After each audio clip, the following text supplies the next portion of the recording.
Hello everyone and welcome back to Magic at the Movies, the official podcast of As Yet Untitled, where we talk all things movies, TV shows and anything that takes our fancy that week, especially this week. I am your host Joe, and alongside me is my co-host Robert. Hello. Hello. Hello everybody. Chuck.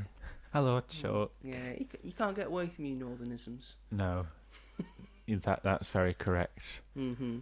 It's what makes you who you are, Robert. Thank you. We wouldn't want to change a thing. Me and Holly the dog over here. Thanks. Yeah, that's probably why you're such a comfort to the dog. Yeah, because of my northern accent. Yes, it's calming the northern accent. I feel it's calming. Yeah, it flows very well. It feels effortless. Oh, for you, yeah, because you're northern. Well, yeah, but like posh people, like southern accents, they just sound like they're trying too hard. They sound like they've got some up their arse. Yeah, exactly. If we put some up our arses, then I'm sure we'd sound more posh. Yeah, we probably would. To be fair, I sound a bit posher than you. But, yeah. That's just because I'm well educated. Anywho, excuse me. I don't know. It's got better elocution. Well, maybe my school spent less time on elocution, more time on algebra. Which school did you go to? The main one in where you live. Yes. That was in I saw a TikTok of someone going through the top 25 worst schools in Lancashire. It was number 5. It isn't that bad. I don't know where people get it from. It's the kids. Probably, yeah. I think it might have been worst students. Yeah. Number 5 and worst students. And that includes you now, so. There's only, there's always one. There's always one that's better than the rest. Unfortunately, they couldn't be here today, so we've got Rob. I don't even get paid to do this. And neither do I. I know. You're very much willing to throw any insults you want at me. It's just the same. You're not as creative as I am. You can't just throw them out. That is true. What a great start! What a great start to the show. Haven't really started it yet. Anyway, welcome back to Magic at the Movies, folks. Today we've got a pretty bumper episode. We've got the three big things to talk about. We're going to be talking about Mission Impossible: The Final Reckoning. We're going to be talking about the live action Lilo and Stitch. Oh, hello. That's pretty good. Well Thank you. Let's save more of it for the later. Thank you. And of course we're going to be talking about because it's just finally finished. It's the second season of The Last of Us. Joel. So I'll come up with that.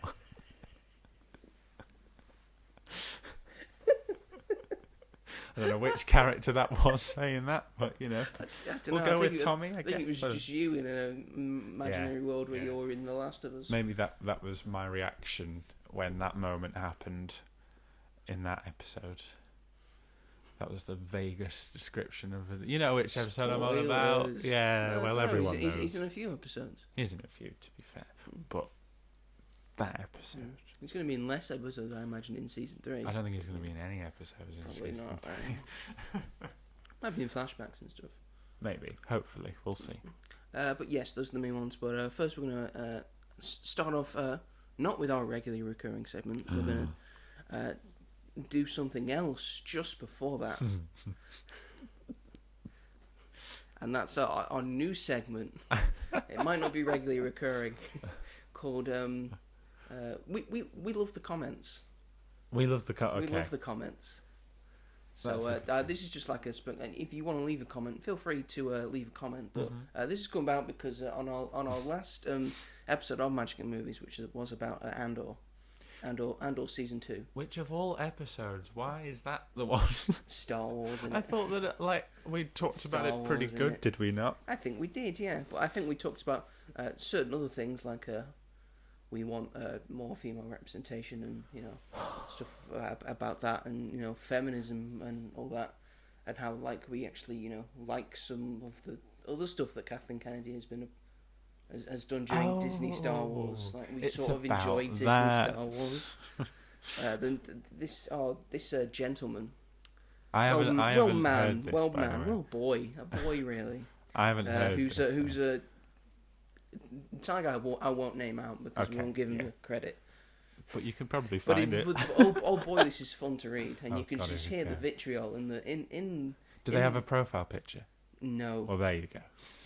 There you go. It's just a blocking account. But I thought we'd start the episode with us reacting to this comment. Okay. I've already got feelings about it. This is the first time that Robert's going to be hearing this.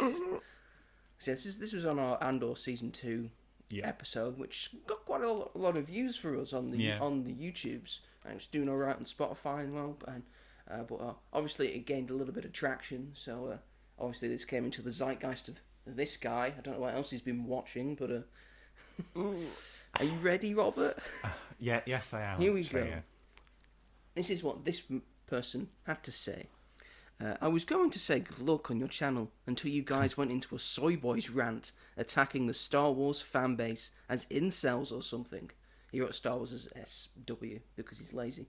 Okay. I'm glad you liked Andor so much, but because of soy boys like you, we will just continue to get slop like Obi-Wan. He spelled Obi-Wan wrong because he put W-O-N. It's an A. We will just continue to get slop like Obi-Wan, Acolyte, etc. But I guess you love those fem-Nazi shows, so it's a win-win for you.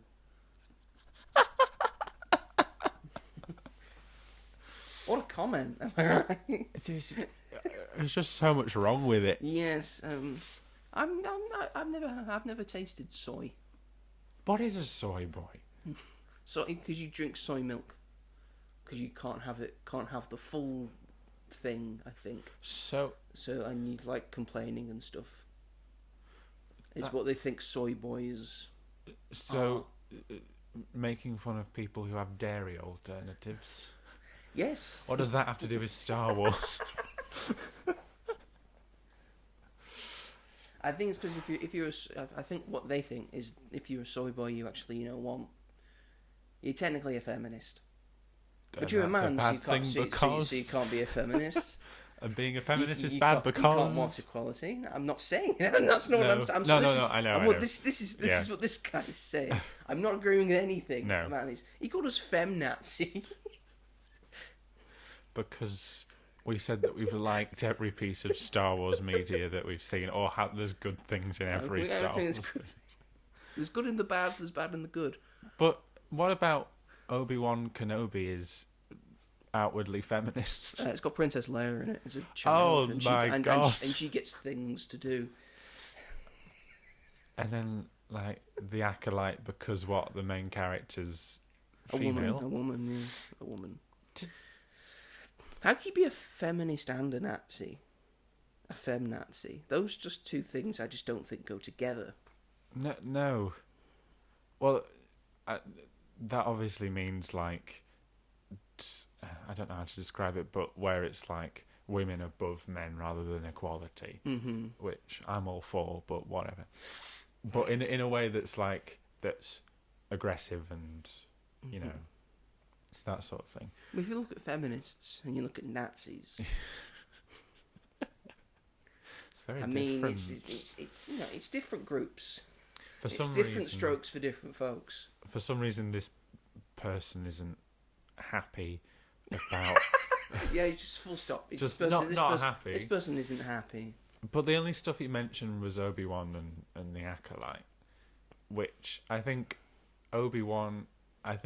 If you did a survey, I think most people would say they probably enjoyed. So I don't think. But I just don't get... And when he was saying that we were critiquing the Star Wars fan base, yes, because of people like you. You are exactly why. He felt attacked. We were criticising him. So he took like a good... So obviously he's taken a good hard look at himself and shown that he's a piece of shit. Yes. Star Wars fan. But I just don't get like hating on the fan base. We're not hating on the actual franchise. We're hating on the fans that, you know, they have very set in their head opinions. And if anyone differs to those opinions, obviously like this person, like you can't enjoy the Acolyte, you can't enjoy you're not Obi-Wan. Not allowed. You're not allowed to enjoy it. You have to enjoy these specific things. You have to hate these specific things. No, that's not how No. enjoying things work. Everyone likes what they like. Yeah.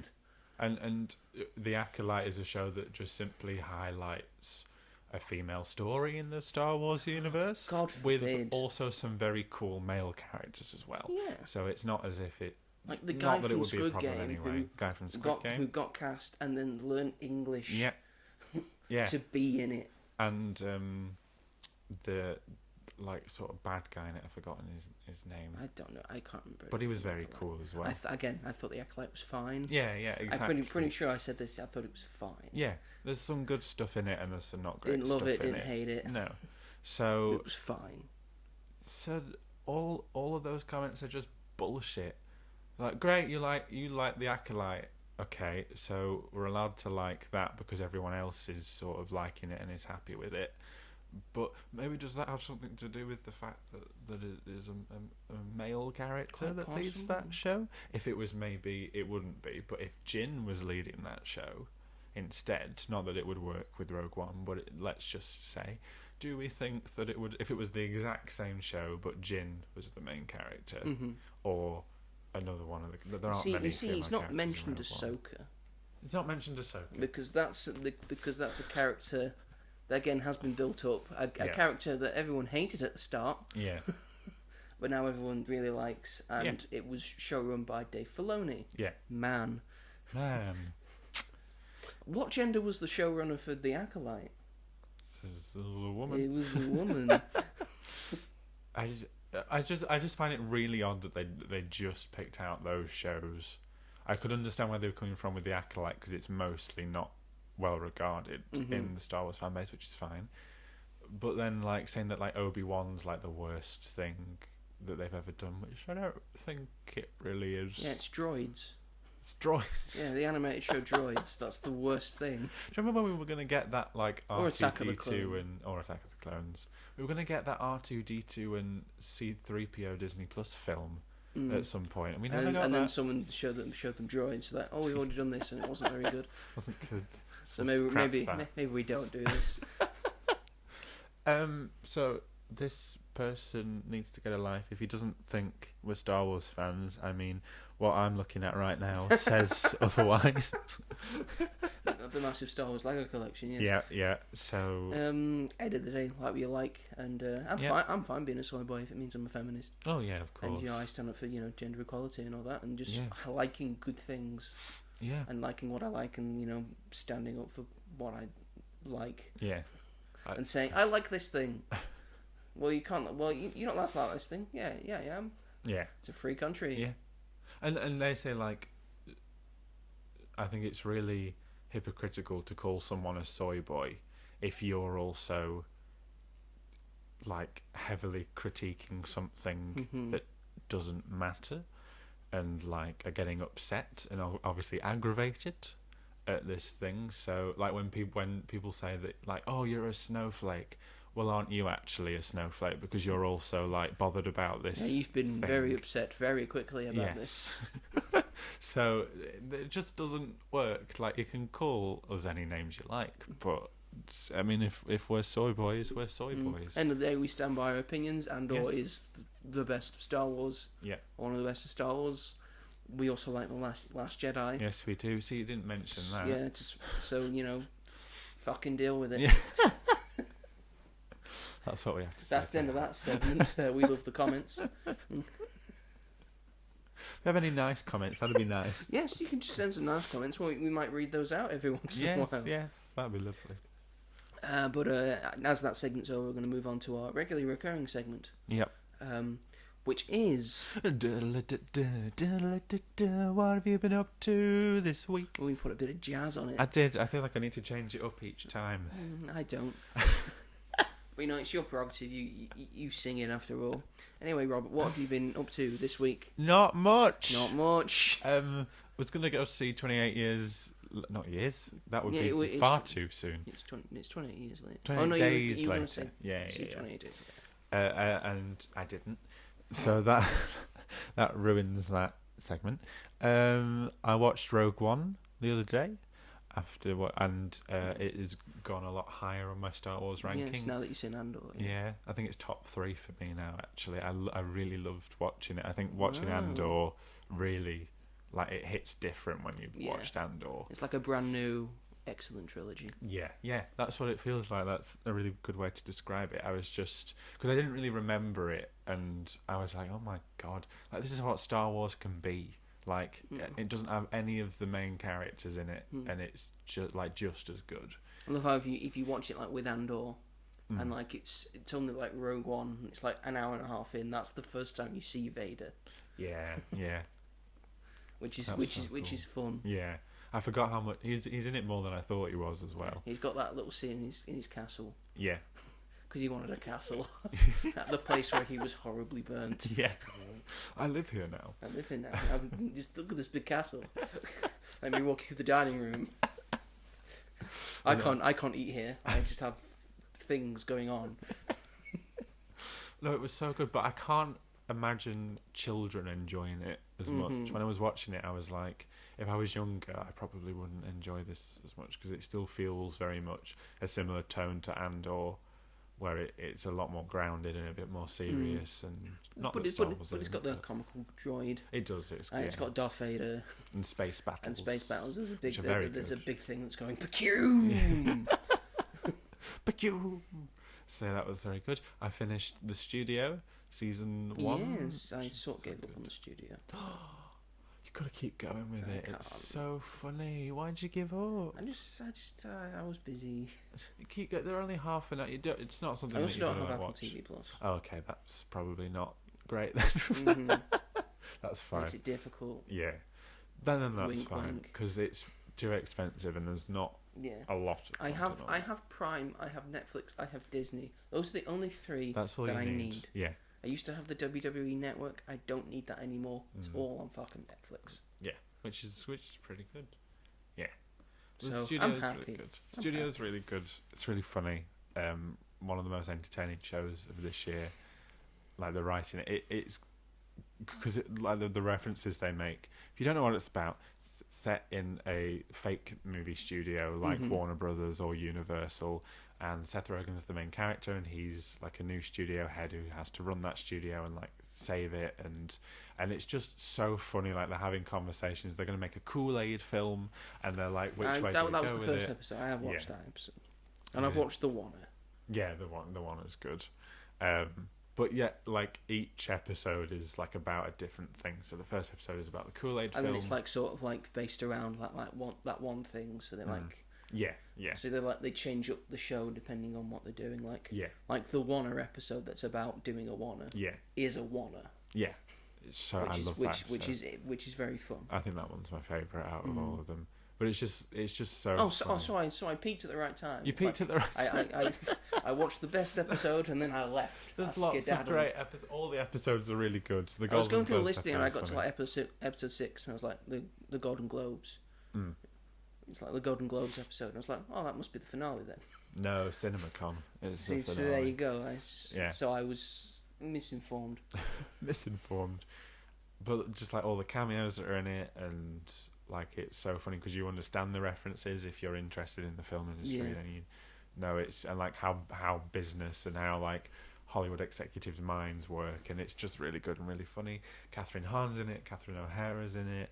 They have quite like a big role in the show, and like I said, just all the celebrity cameos are just so much fun. And it's a really good show, and it's getting a second season, which is great. So I finished that mainly because it was a weekly thing and they were only like half an hour episodes, so it was easy to watch. But I wish it had been I will probably get on it. Yeah, I'll try. Like, it's not. I wouldn't say it's one that like you need to see. Like, you need to watch it now, but I would definitely watch it at some point because it's just so funny and so well done. But I think that's it. I've been watching old Doctor Who. I watched some classic Who. I watched the Rani's episodes for no particular reason. Yeah, if you haven't wanted seen to, the last few episodes, really. I watched those.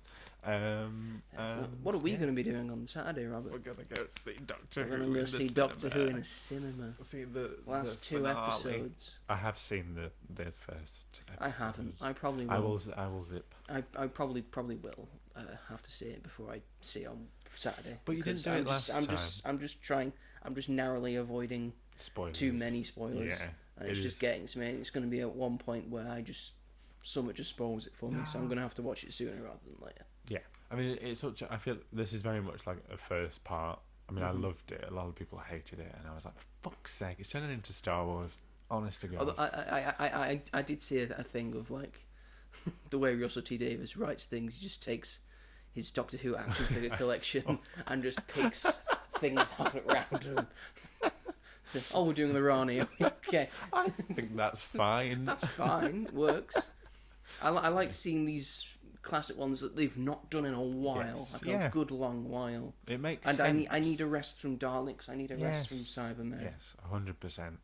So I'm very excited for us to So do when that. Daleks eventually do come back, it feels like a bigger thing. It'll be a big thing, yeah. So we'll discuss all this next week. Hopefully Chuty's back for I'm next season crossed. because I don't want him to be the only Doctor that has not faced the Daleks at one point. And worn the orange suit. He hasn't worn the orange Has suit he not yet. Nope, not yet. So he's got a promotional thing, and then he's got all these all the little outfits. He has to It's wear one of my it. favourite things about him. He has like different outfits for every episode. Because it It's makes really sense. fun. Why wouldn't he have different outfits? You know, why would he wear the same thing each time? Why do the Doctors wear the same outfit? It's comfy. See, like Jodie changes it up a bit. Like they so all you can watch. sort of change So it you up. can watch them out of order. So you can just put True. one on. Wait, they're in this costume? No, I do like that he has a different outfit. But yeah, so... And I need to watch some more classic episodes because of this last episode, which I won't spoil. So I need to watch that. I am slowly making my way through them. Yeah, I can't. I'm on Troughton. Oh my god. I got through Hartnell. You got through Hartnell? I got through Hartnell. I couldn't even get through Dalek, which I know is like the episode for his era, but I just... You mean the Daleks? The Daleks. Dalek is a Christopher Eccleston. Yeah, I was just like, I can't do it. I'm really sorry because it's just so different, obviously. From But anyway, I think that's basically it. I don't think I've done too much else, really. Yeah. What about me? yourself? Neither. Anyway, on we go. Oh yeah. I haven't done anything really of note apart from Gorkat Lego sets that I want to buy at end of week. Fair enough. Yeah. When payday comes around. Yay. So I think we're just going to move it along because we do have a bumper episode. We do. And I don't want this going too long because we've got three big things to talk about. Which one should we start off with first? Let's do the telly one. Let's do the telly one. Let's get TV out the way. Probably the most Or should we do film, controversial TV, one. film? We could do film, TV, film. Shall we do Lilo and Stitch first? Shall we do Lilo and Stitch first? Because I feel like this is the one that we like the least. Well, I don't know your opinions on it yet. So, yes. Disney's back, baby. Back with another live-action remake that no one asked for and no one wanted. Because Lilo and Stitch, the 2002 animated movie about an alien called Stitch landing in Hawaii and finding a little 6-year-old girl called Lilo and then becoming best friends forever and ever, amen. Bezzy mates. And at the end of the film, she's got very distinct father figures, 2 of them at least. Let's see what they do with the live-action one. This was released on for us it was released on the Wednesday, last Wednesday. Early. Just to piss off Tom Cruise. To be fair, he released his on a Monday, but it was only one showing per... Yes, it was one showing on the Monday, one showing on the Tuesday, fully out on the Wednesday. So this film had a $100 million budget, and it's currently got a box office of $341.7 million, which I think will be going up. Yeah. It was directed by Dean Fleischerkamp. It was directed. Good stuff. And who created Marcel the Show with Shoes On. So I think that's a good get for Disney to make something like this. Where you at with this? Being the big the more Disney aficionado of this podcast, the bigger Disney fan, as we saw the greatest things of all time. Go check that out. Yeah, go and see it. While you're go see us have a good argument with each other. It got very heated. It did. Mm. I liked it. And I'm not going to beat around the bush. I went to see it in the morning with my mum because I knew that there'd be less children, and there were. So did I. Tried to do that. I didn't get away with that. Oh God. We had like two people who were like a mum and her daughter, but her daughter was like teenage, and then there were like a mum and 3 of her kids, but they were far away, so it was fine. And that was it in the cinema. But my mum loved it. For some perspective, my mum gave this a 9.5 out of 10, but it is very much like a crowd-pleasing film. And I enjoyed it. When I was sat there and watching it, I had a good time with it. I liked the cast for the most part. And Stitch is adorable. There were some moments in it that nearly brought me to tears. They do some of the stuff justice in it, but it is leagues away from the original film because of what they miss out and what they change. Miles and miles. Miles and miles and miles. The original is a lot better, and I don't really know why. I don't really have any desire to see this film again. If a friend was like, "Oh, do you want to go see the new Lilo and Stitch?" I wouldn't say no. Well, not really, but I'll go because I like you. I mean, I wouldn't not watch it again, but I wouldn't choose to watch it again. It's a good date movie. Yeah, you definitely. Take a date to this. Yeah, because you can just have it on and you don't really have to pay attention. Yeah, that's a good point. But I don't know why. Like when this eventually comes to Disney Plus, why you choose to watch this one over the original? Because the original's better. Yeah. But I did enjoy this. I liked it. Almost every anime. Yeah.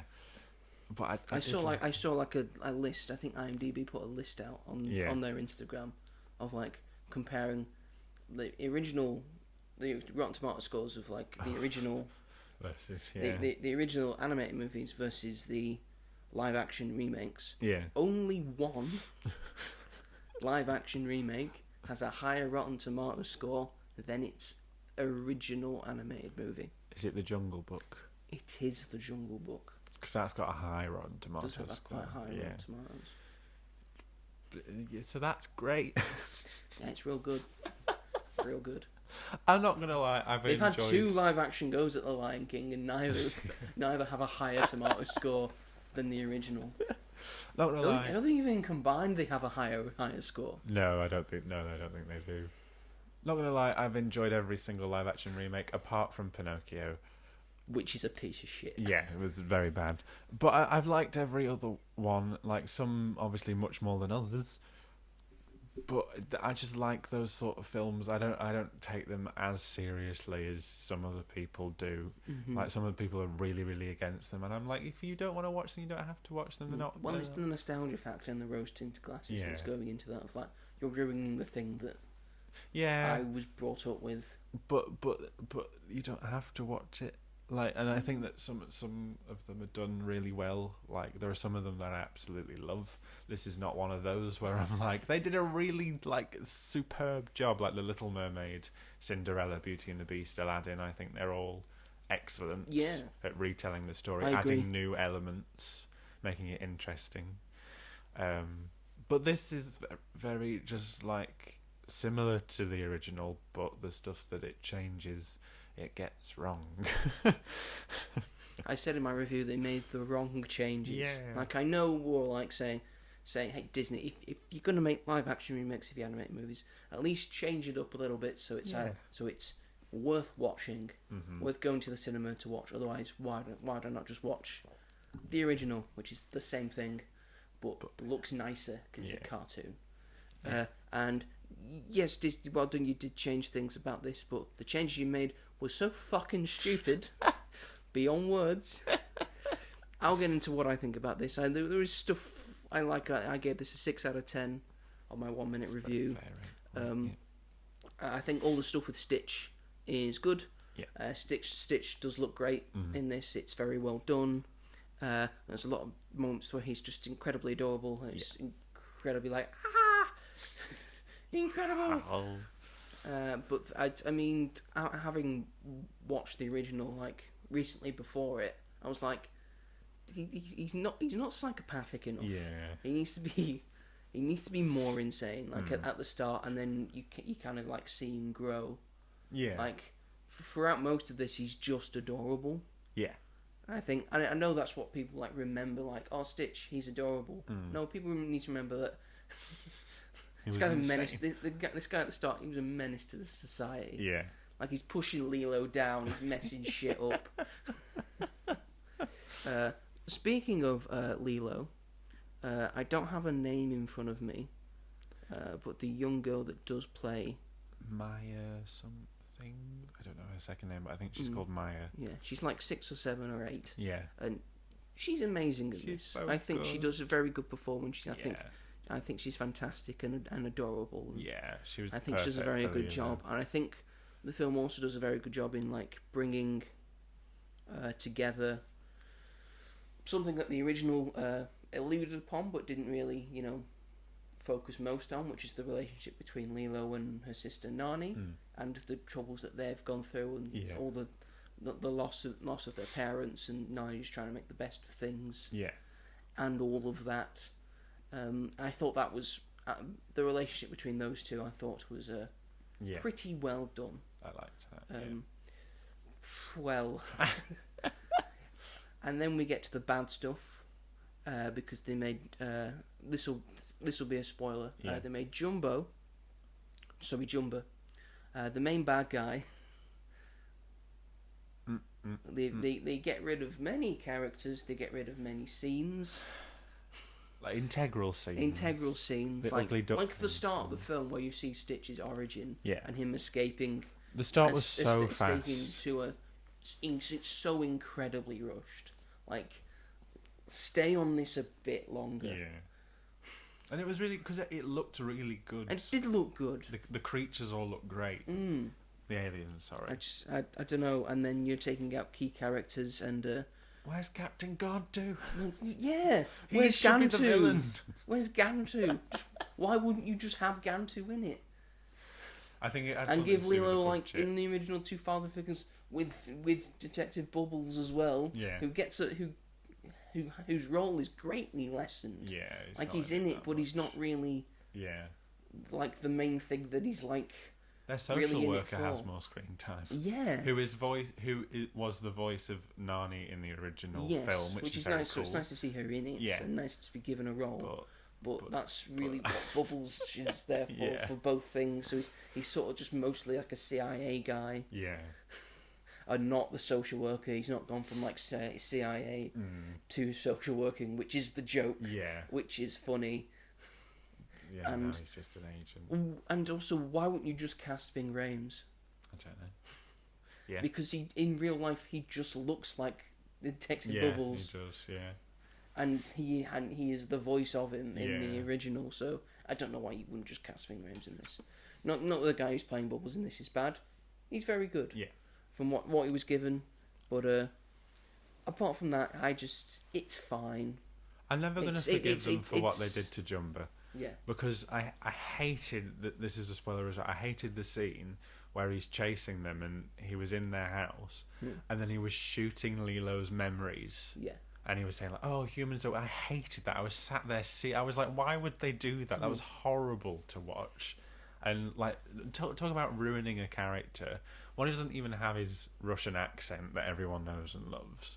Like Zach Galifianakis when they were like human. Was fine, but the actual voice with the character design was just not. It just didn't work. I saw an interview of like, because the interviews and like press stuff for this film is just insane. Yeah. Because you can just tell that some of these people did not enjoy making this movie. Yeah. And Zach Galifianakis is one of those people because he just kept being told that, I can't do an accent. Right.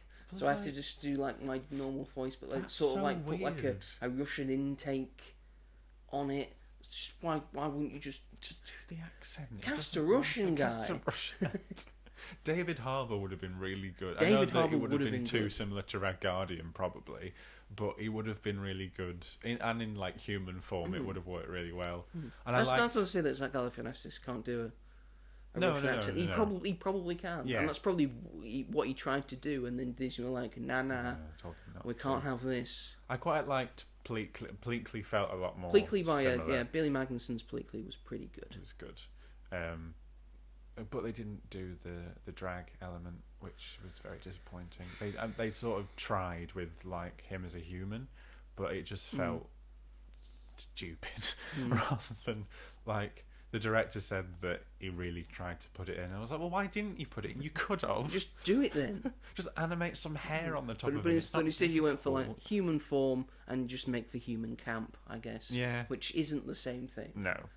It's not the same thing at all.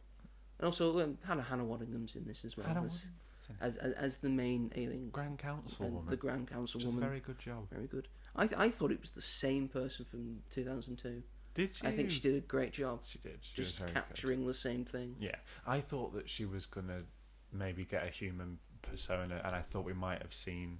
Like if she was like, right, they're screwing up this, I need to go down there myself. No, because she did it properly. She stuck to what was supposed to be. I think that would have been pretty cool to make it different, because with these live action adaptations, it can't just be the same as the original. Because if they do that, what's the point? With The Lion King, that it was like a shot-for-shot remake. I think if Grand Councilwoman had gone there herself, or in the end, like they land somewhere that's got loads of tourists and she needs to change into a human or something, I think it would have been cool to have seen like Hannah Waddingham as a person, because she's not in Mission Impossible very much either. She's in it though. She is in it, but she's in it for like 2 minutes. I was expecting a lot more Hannah Waddingham than I was given. She's got her own poster. Never get your hopes up. Yeah, but it was Hannah Waddingham in Mission Impossible. How could I not get my hopes up? All those people in that council in Mission Impossible have their own poster, so I know. It's really calm annoying. down. We're talking about Lilo and Stitch right now. Sorry, but it was like Hannah Waddingham's weekend. But yeah, it's fine. It's one of the better ones of a bad bunch. For me, disagree. I enjoyed Snow White more. I feel like I'd rather watch I enjoyed Snow White again, slightly more, which I feel like we'd get hung for. But yeah, I'd rather watch the live action version of Snow White than I would rather watch the live action version of Lilo and Stitch. I would rather watch the animated Lilo and Stitch. Yeah, of course. It's how it is for me. 100%. Yeah. So, Lilo and Stitch, is this a yay? Or is this a nay? I'd say it's, for me, it's like a yay. Because I did like it. Not a big yay, just a yay. Yeah, because when I was watching it, I did have a good time and I was enjoying myself. But when you think about all the stuff, especially compared to the original, but it's a crowd pleaser. Like the kids who were watching it, they were having a great time. Yeah, we've taken that out. All the kids in my screening as well had a nice time, and these were what these films are for. Yeah.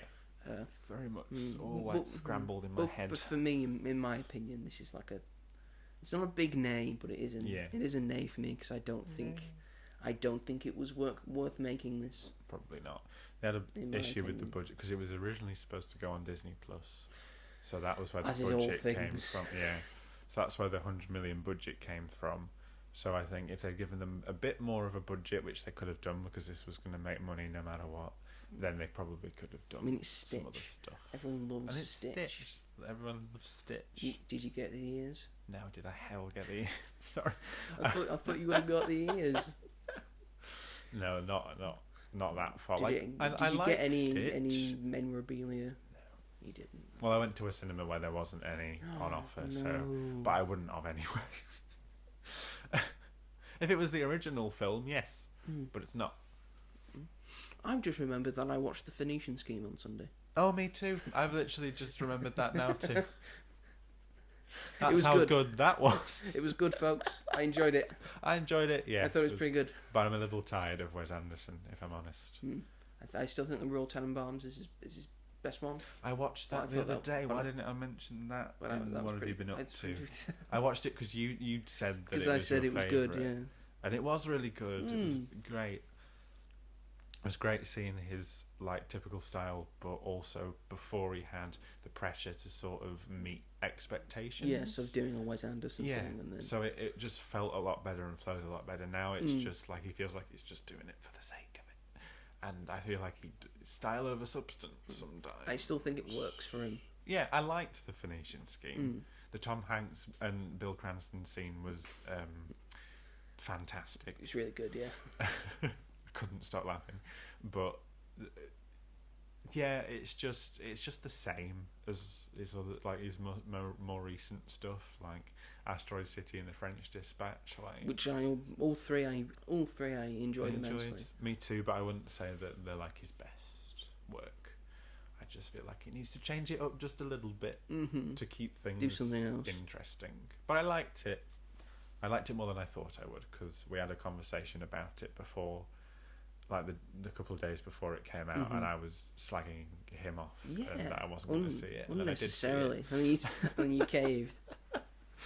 But yeah, it's alright. I liked it more than Lilo and Stitch. Yes, it was one of the highlights of the weekend for me. Yeah. Anyway, shall we move it along to a TV show that I feel we should talk about, because The Last of Us Season 2 has finally wrapped this week. We got 7 episodes compared to 9 episodes in Season 1, but that is probably because this is based off The Last of Us Part 2, and it's being split up into 2 seasons, so Season 3 will also be based on The Last of Us Part 2. Yep. What did we think of this season? I really liked it. I thought it was really good. Not as good as the first season, but it's a very different season, so I haven't played the games, so this is coming from I don't know what happens in the games versus what happens in the show, but I really liked it. I thought it was really good. I mean, a lot of it is sort of like episodes 3 to 5 are like, it's a lot of like walking around. Like, it's very similar, those episodes, but I liked it because I like Bella Ramsey and Isabella Merced so much, and as Ellie and Dina, I liked their relationship and how they developed it, and I thought it was very good, and it made me very emotional. And there's just like great stuff through it. I don't think there's a bad episode in this season. Regardless what IMDb says, it's telling me right now. Well, IMDb's, anyone can alter that. But I feel bad for it. I also feel like it's my fault, because every time I watch something that has a big fandom, it starts to go downhill. I don't think it has gone downhill. I think this is based on what Season 1 was for the first game. I think this is a good adaptation of the second game for what the second game is. Right. Because I think I enjoyed the first Last of Us a lot better than I do Last of Us Part 2. Right. Last of Us Part 2 does have better gameplay. Right. It is a smoother playing game. But I think that a lot of people have problems with the story. I have less problems with it. But that's what it is, and that's what they're adapting. I think they're adapting it quite well, and I think they've made necessary changes that I think work. I knew, and we were only halfway through. Yeah, that's a good point. I knew going into it about what happens in the second game, but I understand sort of essentially what happens in the second episode of this. In the second episode, so spoiler alert if you don't know, Joel obviously gets killed by Abby, Deva's character, and I understand both sides. I knew that this game is very controversial because. 1, Joel dies. 2, you have to play as his killer, which I think a lot of people weren't happy about, which I can sort of understand. To be honest, I wasn't quite happy about that either. But I do think that, like stuff like The Last Jedi, that it subverts expectation and makes things more interesting. The more I played it like a while ago. And the more I think about it, the more I think, maybe it's like a better way to say that there's two sides to every story. Yeah, exactly. And it's interesting. And I don't think a game has really done like both sides of the story in the same game at one time, and it's done that through you playing as Ellie and through you playing as Abby. As well.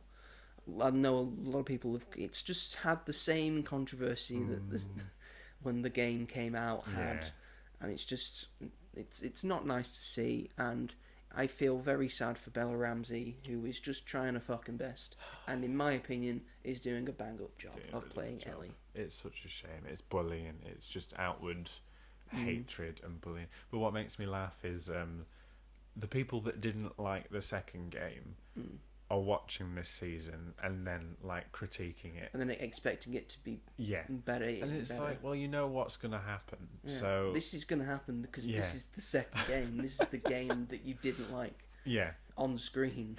So it's going to happen. I do think that I don't think they sort of knew how difficult this was going to be to adapt and appeal to like everyone this second season.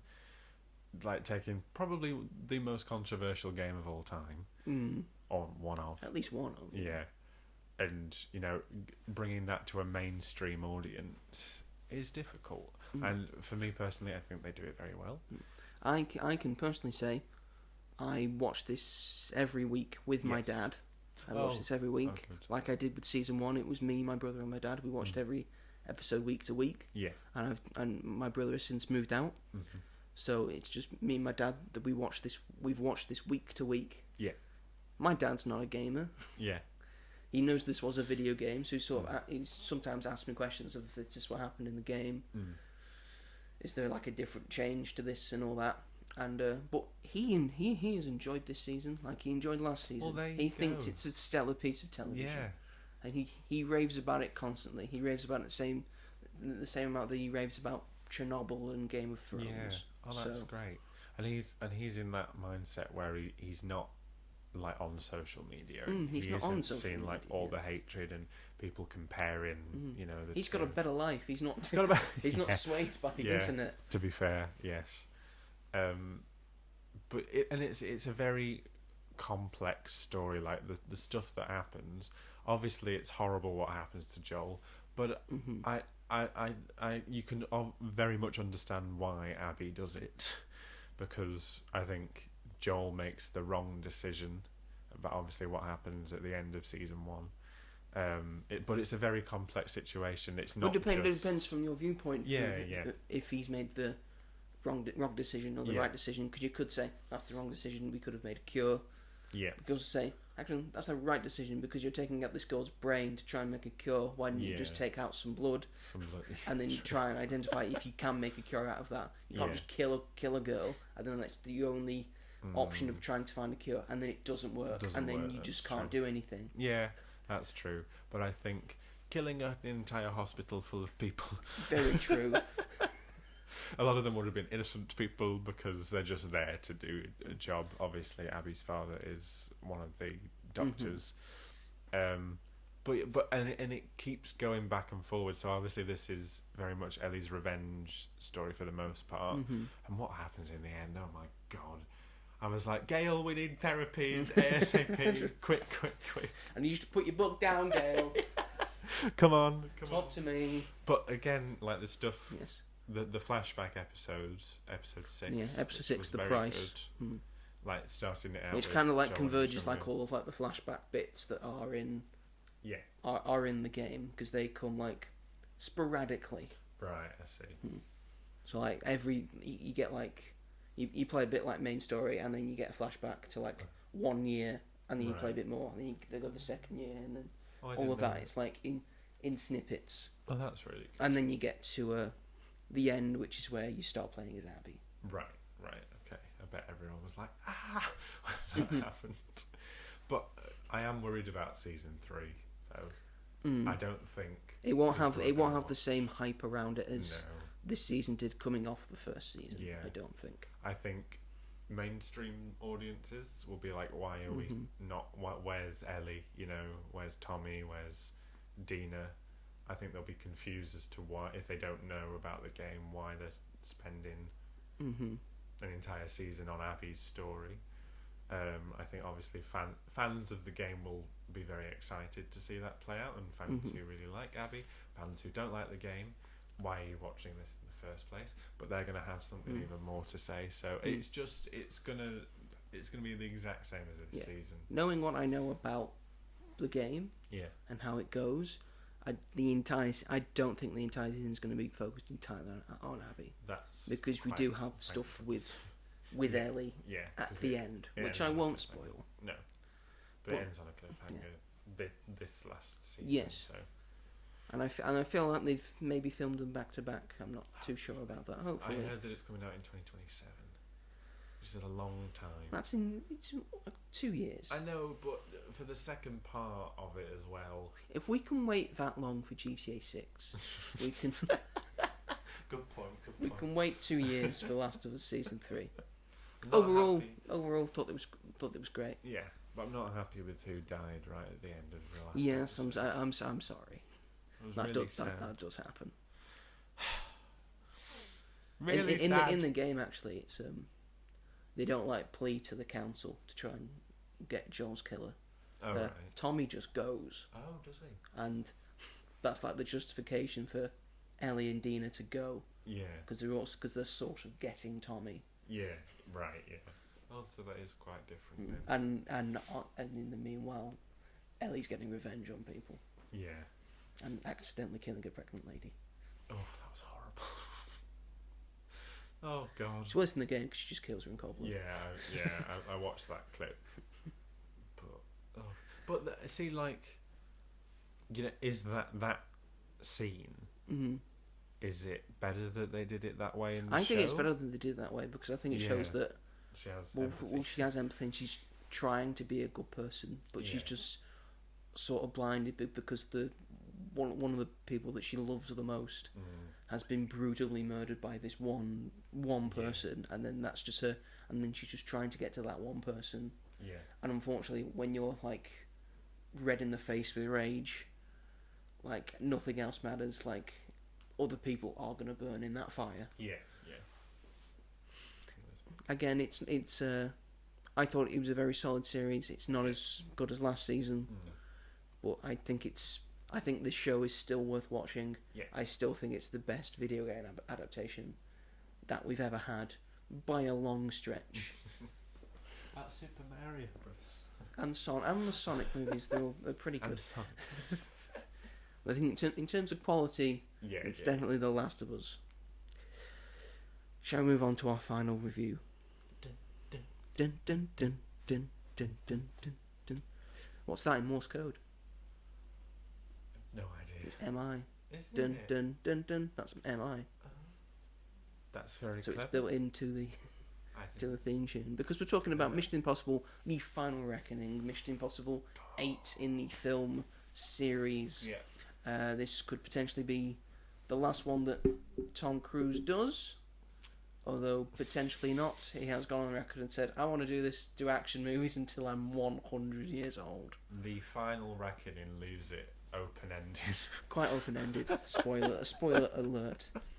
I can imagine you would want to do that. I don't know what kind of Scientology bullshit he's been spoken that makes him think he's going to be able to do this until he's 100. Maybe he will. I mean, he's looking pretty good for a man in his 60s. Harrison Ford sort of been able to do it in his 70s. Yeah, so. in a way. In a way, if you can turn into a big red monster, Tom Cruise, then you can just mostly be a CGI person. And I suppose there you go. You're all right. But Mission Impossible: The Final Reckoning, the 8th Mission Impossible, it's the third or fourth one in a row that's been directed by Christopher McQuarrie. Yeah, I think who again before this was probably most known for directing The Usual Suspects. Again, a big time collaborator with Tom Cruise. He's written this as well, and he produces it alongside Tom Cruise. Tom Cruise, big producer. He's produced pretty much all of the Mission Impossible movies.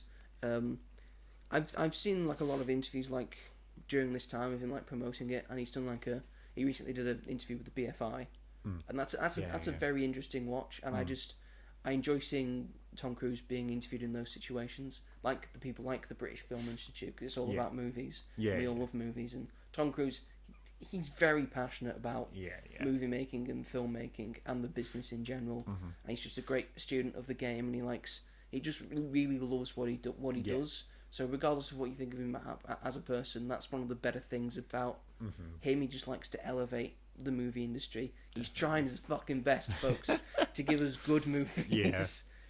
But again, stars of the cast: Tom Cruise, of course, Hayley Atwell, Ving Rhames, Simon Pegg, Harry Cerny's in it, Angela Bassett's in it, Nick Offerman's in it, Colt McCorney's in it. A lot of very good people are in this film. It does feel like a sort of conclusion. It had a budget of miraculously $300 to $400 million. I don't know if that's like connected with Dead Reckoning as well. Maybe, I don't know. She didn't really film them back to back, so I don't know how this has cost $300 to $400 million. Maybe that's scene in the water. Maybe that's quite expensive. That was probably it. And currently has a box office of $204.5 million. It's not going to make its money back. Not going to make its money back in this one. Because it'd have to do over, like, close enough to 900 to million like to break 800 to 900 million to break even, which is not great. But you know what? Regardless of that, I thought this was pretty great. I thought I had a lot of fun watching this. It felt like a Mission Impossible film. It felt fun. It had all the hallmarks of it. It's not the perfect one. It's not the best Mission Impossible. No. I think that's still Fallout. But I think it still has all the tropes that makes this fun to watch. And makes this an entertaining watch. I'd say that the first hour might be pretty tough for some people to sit through. There was a lot of like restlessness in our cinema during the first hour. Yes, I agree. It takes a while to get going. Once it gets going, there's one really good scene in the first hour with Ving Rhames' character.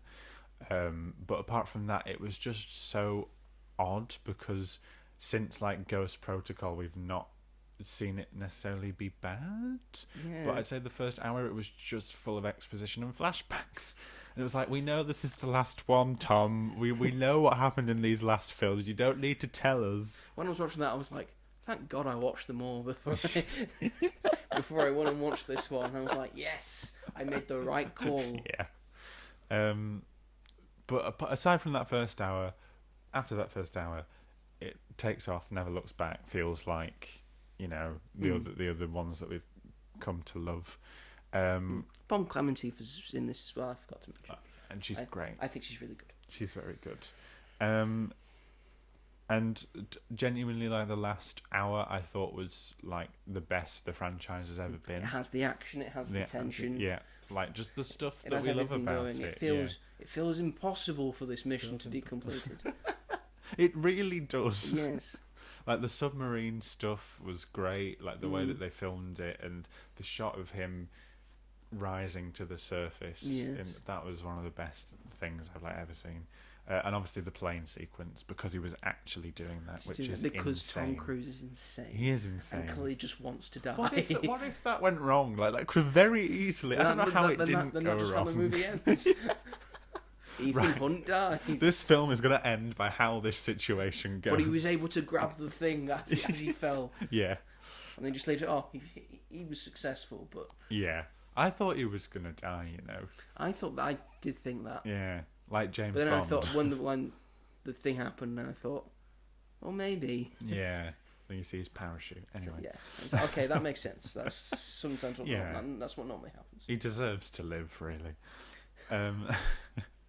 But he's probably done that because he's heard that they're doing best stunt category at the 2027 Oscars. So he's like, I need to make another action movie. 9th film. I have worked soon. so fucking hard to get to this category into the Oscars. Yeah.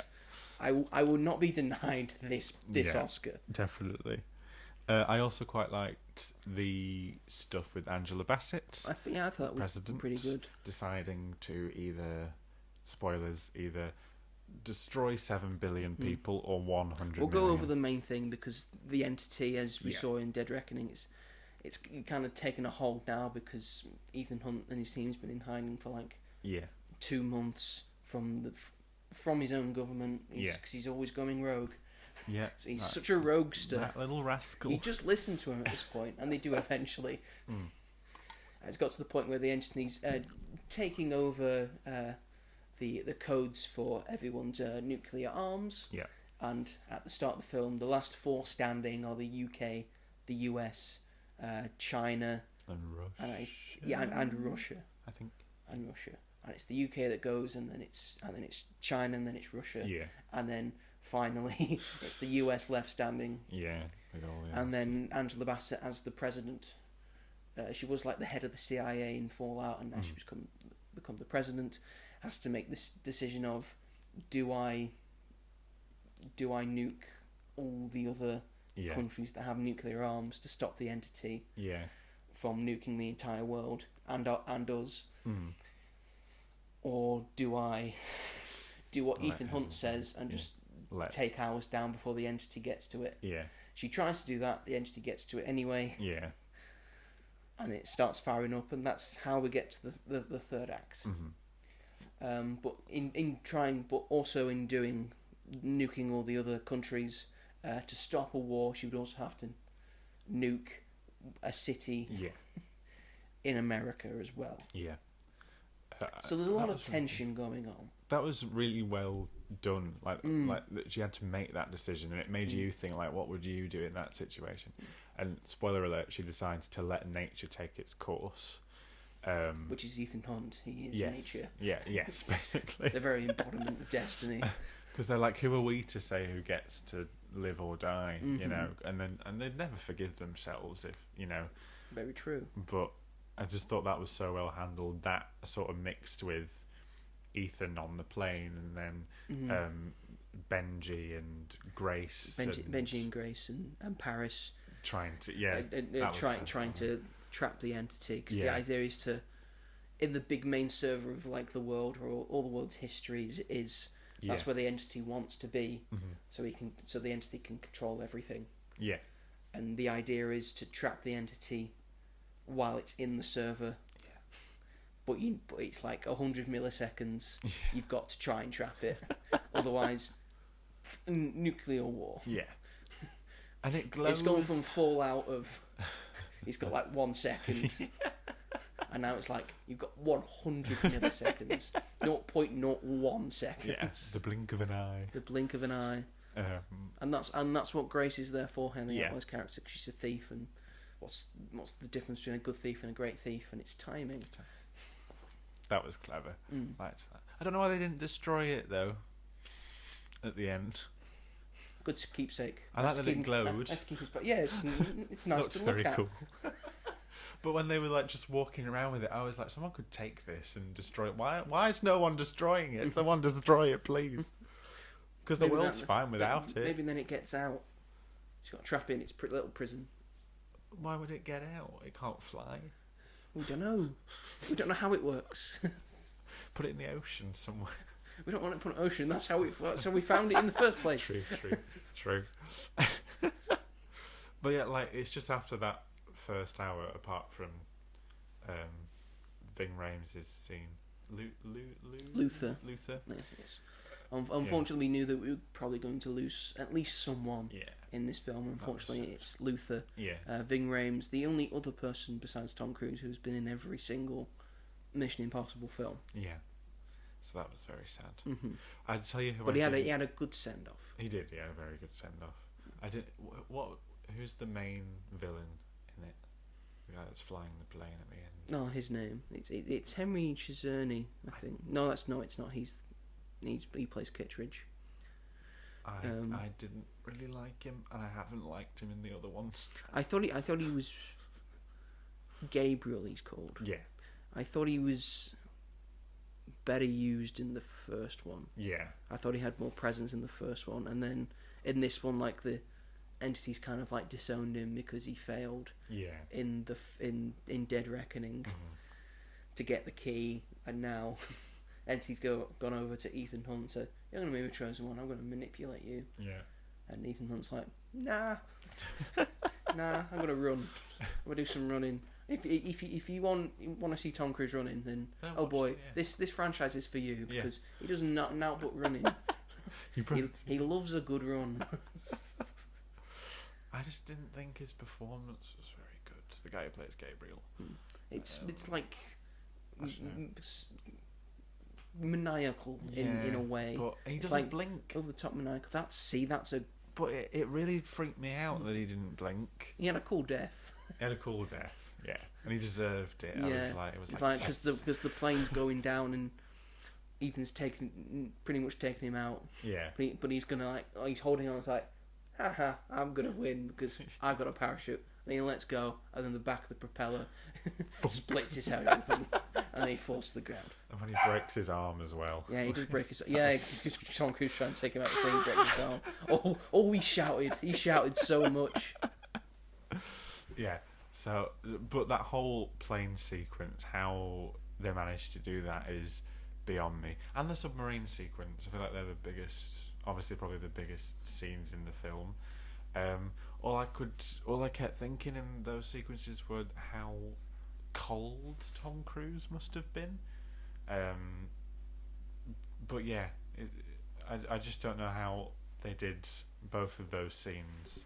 The big stunt scenes, the submarine and the plane, like it's insane how they did it, and it was. I know you've got a problem with Tom Cruise's hair in this. Yes. It's not quite full and vivacious like the Mission Impossible 2 hair.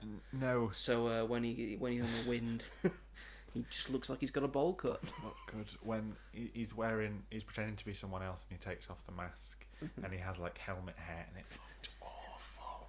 I remember thinking, I was like, oh my god, I know it looks like. I was like, oh my god, that's realism. Yeah.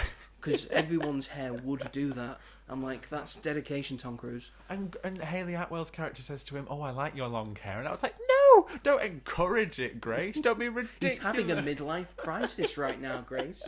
Stop it. Yeah, I think the hair was a poor choice. I don't know why. But as long as he's happy. As long as he's happy. It looks alright on him in like real life. But I don't know why just in the... So Tom Cruise suits long hair, but Ethan Hunt doesn't? Ethan Hunt does. Well, I think just like in the action sequences, it just doesn't look great. I don't know. He looks nice with short hair. Like he looked really good in Dead Reckoning. Like to me, that's what I think of when I think of Ethan Hunt. He's got short hair. He's got short hair in the first one, the third one. Yep. The Fallout and Dead Reckoning. Yep. He's got long hair in 2, Ghost Protocol, but it's never looked worse. And Rogue Nation. It looks never really looked worse. bad. Maybe because he's like 60 fucking years old. And long hair probably doesn't suit 60-year-old men. No, it looks like he's got a bowl cut sometimes. Not a big fan of the hair. But apart from that, I really enjoyed it. Going back to it, it's like I'm glad I watched all the others before I watched this, because like the big main, I think, plot point of this film that goes back to the previous ones is that if you remember in Mission Impossible 3, the one that's got Philip Seymour Hoffman as the main villain, pretty good. On a rewatch, it's actually pretty good. I actually quite enjoyed it. There's a lot more to like, I found, and especially with this, because the big MacGuffin of that film is something called the rabbit's foot. We never find out what the rabbit's foot is, and it's now been elaborated on that the rabbit's foot was like the precursor to what the entity becomes. So in a way, Ethan Hunt is responsible for the entity being a thing, which is what they were going for with that. Did you not watch it? That's what happened. I don't remember Mission Impossible 3.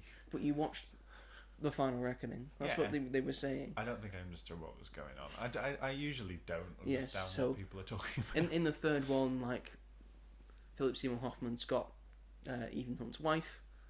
Yeah. And so, to get her back, he has to go and steal the rabbit's foot for him. And then there's like a big trade-off, and that's how you get to the final act. Right.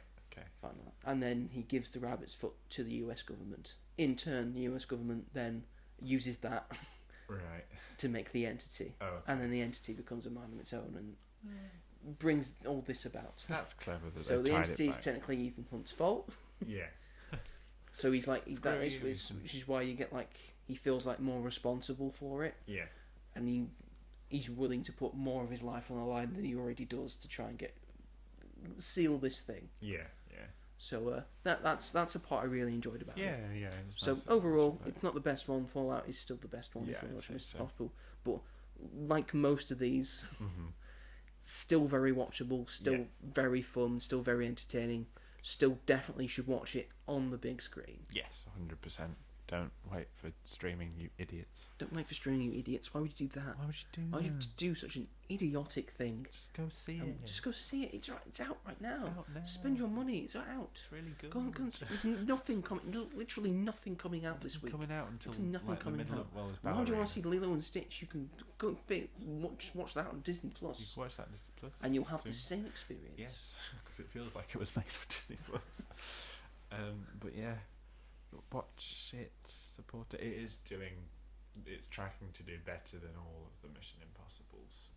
Like so far, it's got the most box office. Yes, but does that mean it will break even? No, it won't. Oh, but okay. It's nice that it's getting more because Dead Reckoning was so good and it was so annoying that as like great as Barbenheimer was, that undercut. Yeah, it kind of killed it. Yeah. So hopefully this will. I mean, Lilo and Stitch, but it's different audience. So hopefully it'll. Hopefully. Yeah. What's coming out soon? Ballerina comes out on June. We do 6th. have Ballerina, so that'll be like the next big action thing that people will want to go and see. How to Train Your Dragon comes out the week after. Right, so this week, we've got Karate Kid Legends this week, but I'm not seeing that. And next we've got Ballerina, and then it's How to Train Your Dragon. Pretty soon after. 28 years later. And then on the 20th it's 28 years, and then on the 25th we've got F1. Yeah. And then we're into a very big month of July. Yes. We're nearly there, folks. I know, oh my god. And hopefully DC sort out that lawsuit with the Siegel and Schuster estate, so we're allowed to have Superman in this country. Oh. Yeah, that's a thing that's happening. Anyway, is that the show? That's the show. Thank you everyone for watching and listening to this podcast. We very much appreciate it. If you are watching / listening to this on the YouTubes, feel free to give us a like and subscribe to As Yet Untitled, and then push the bell notification so you never miss an episode of this podcast or the Greatest Things of All Time podcast, or any of my 1 minute reviews or any other video that I plan to make. If you're listening to this on a podcast user of choice, or want to at least, where can they find us, Robert? Spotify, Apple Podcasts, Amazon Music, and Sony Music. He's perfect this week, folks.